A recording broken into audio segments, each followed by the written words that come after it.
wararkii ugu dambeeyay ee naga soo gaaraya waxa ay sheegayaan gobolka Tigreega in 3 magaalo dagaal xoogani uu ka dhacay maalintii shalay ahayd ilaa iyo marka xalay toole 3 magaalo ayaa la sheegay inay yihiin Machiyu, Adigrat iyo Entecho kuwaasi oo la sheegay in diyaaradaha aan duuliyaha lahayn ee ciidamada Itoobiya ay duqeymo xoogan halkaasi ka geysteen waxaana la sheegay markaasi oo warbaahinta TPLF ama Tigreega taageerta ay sheegayaan in dad badan oo shiciba markaa halkaasi lagu dilay waxaana hadda la sheegaya tan inay tahay astaanta koobaad ee muujinaysa markaa in xabad joojintii halkaasi ay ku jabtay dhammaan warbaahinta Tigreega oo dhan waxay hadda isla dhex marayaan markaa in 3 magaalo duqeymo xoogan ay halkaasi ka dhaceen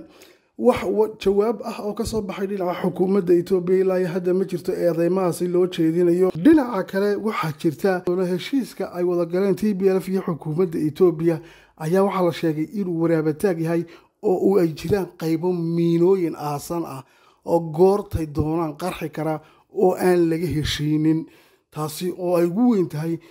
arinta moogtay muranka xagga dhulka ee gobolada la isku hayo moogtay Walqaayad iyo ama galbeedka Tigreega dhulka loo yaqaano iyo Raaya labada gobol isku hayaan qoomiyadaha Axmaarada iyo Tigreegu oo dhulkaasina yahay markaas dhulka muranka ugu badan iyo dagaalada ugu badan hadda ay socdaan ay 90% ku saleysan yihiin haddaba arintii ugu darnayd ee moogtay murankaasi xagga dhulka ayaa la sheegay markaa inaan weli hadda laga wada hadal oo aan laga heshiinin tan waxay noqonaysaa waa leeyahay mid goortay doonto qarxi karta oo keenaysa in rajada laga qabo moogtay nabad waarto Itoobiya ka dhacda iyo moogtay TPLF hubka dhigta sida lagu heshiiyay mid sii fogeynaysa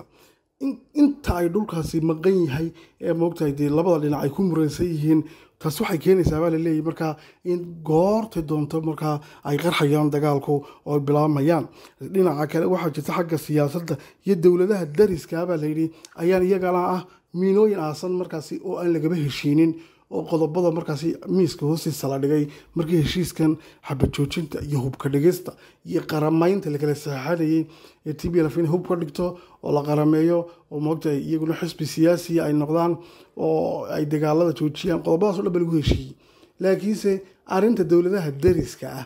weli hadda moogtay iyadana laga heshiiyay dawladaha dariska la sheegaya waa kuwee waxa weeyaan dawladda Eritrea iyo markaasi Suudaan labadaasi oo labada garab inay kala taageerayaan markaasi lagu eedeynayo Eritrea waxa lagu eedeynaya inay taageerayso markaa dhinaca xukuumadda Itoobiya u tahay waliba gacanteeda midig qolyaha safka hore ka dagaalamay inay yihiin la sheegay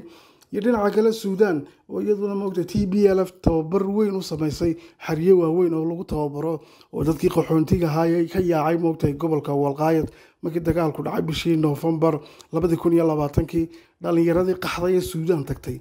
xerooyin waaweyn ayaa halkaasi loogu sameeyay oo lagu tababaro waxaana tani keentay markaa in ciidamadii kale ee moogtay nabad ilaalinta Itoobiya u joogay Suudaan markii ay soo noqonayeen missionkii xagga qaramada midoobay qoliyada Itoobiyaanka kala qaybsameen qoliyada Tigreega ahaa ilaa 500 oo askari meelahaasi ayaa ka haray oo Tigreeg ahaa moogtay way is urursadeen Suudaan bay saldhig weyn ku yeesheen siday noognahayna dagaal xoogan waa ku soo qaaday markaa ay qarka u sigatay in magaalada Humeera ay gacanta ku dhigaan waxaana hadda jirta in badan markay inay ku celcelisay Itoobiya eedeymo xoogan u jeedisay Suudaan inay taageerto markaa TPLF oo ay joojiyaan tababarada iyo xariyaha military ee ay siinayaan kooxaha TPLF marka labada wadan ee dariska ah ayaa weli hadda iyagana laga heshiinin inay joojiyaan faragelintooda oo ciidamada kala baxaan marka Eritrea ciidamadeeda joogaba iyagu moogtay baa la leeyahay Tigreega marka in ciidamadii saaraan moogtay lagu heshiin oo Eritrea ciidankeedu way saaraysaa lama oran laakiin qodob u dhigma lagu heshiiyay oo ahaa ciidanka kaliya joogaya gobolka Tigreeg waxay noqonayaan ciidamada federaalka Itoobiya baa la yiri taasi hoosta labay dadka qaar leeyihiin oo Eritrea way tagaysaa u jeedaan xagga dadka qaar moogtay sheegayaan taasi waxa weeyaan in la leeyahay TPLF hubka ha dhigto ciidan laba ciidan isma garab tagnaan karayaan federaalku baa joogaya ayaa la leeyahay baa la yiri marka uu si kasta ha ahaatee ma cadda laguma heshiin lama oran ciidamada Eritrea way ka baxayaan moogtay Itoobiya laguma qeexin heshiiska gebi ahaanba way baxayaana lama oran waxaana markaasi tiri keentay warwar weyn oo hadda moogtay laga qabo in dee ciidamada Eritreanka jooga markaasi Tigreegu ay dagaalada sii huriyaan oo markaasi hoosta ay dabka kaga sii qabtaan dhinaca kale waxaa jirta xagga axmaarada oo iyagu laftarkoodu la sheegay inaanay ku qanacsanayn in TPLF markaasi xisbi siyaasadeed xitaa uma jiri karaan bay aaminsan yihiin iyagii Eritrea waxay aaminsan yihiin TPLF in waxa loo ogolaaday in hubka dhigaan oo xisbigooda siyaasadeed ay iskaga soo noqdaan oo siyaasadii ay ku soo noqdaan ba loo ogolaaday marka taa xitaa in loo ogolaado ma habay leeyihiin ilaa iyaga cagta la mariyo bay kaga dhigsantahay hala laayo nimankan oo moogtay cagta hala mariyo ma aha in loo ogolaado inay jiraan bay aaminsan yihiin Eritreaanka iyo moogtay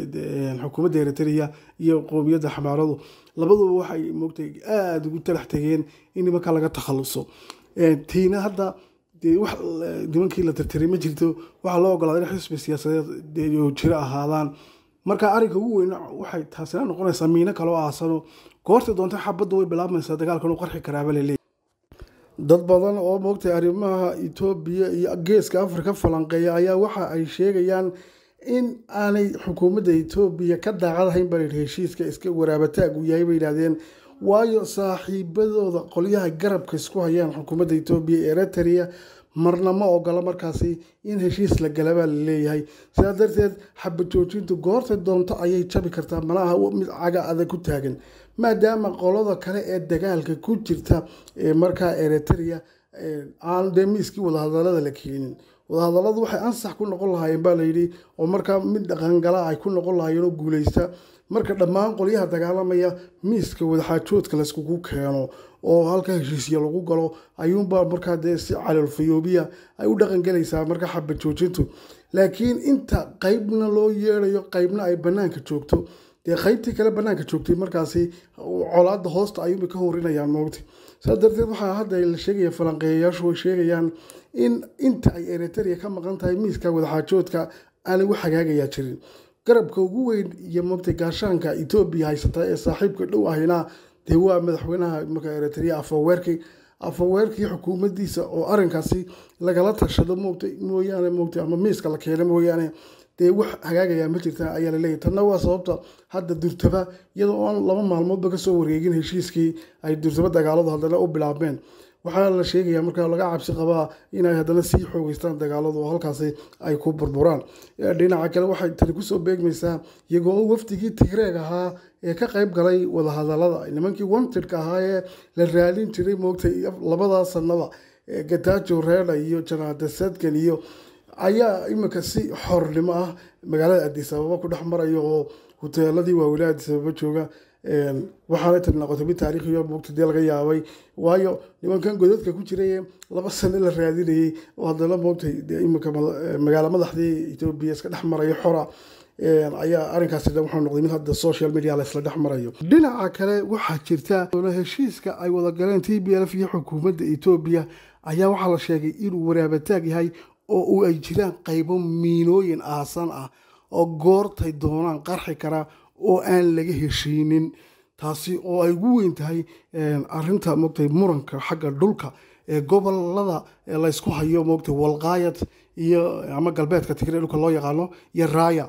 labada gobol isku hayaan qowmiyadaha Axmaarada iyo Tigreeg oo dhulkaasina yahay markaas dhulka muranka ugu badan iyo dagaalada ugu badan hadda ay socdaan ay 90% ku salaysan yihiin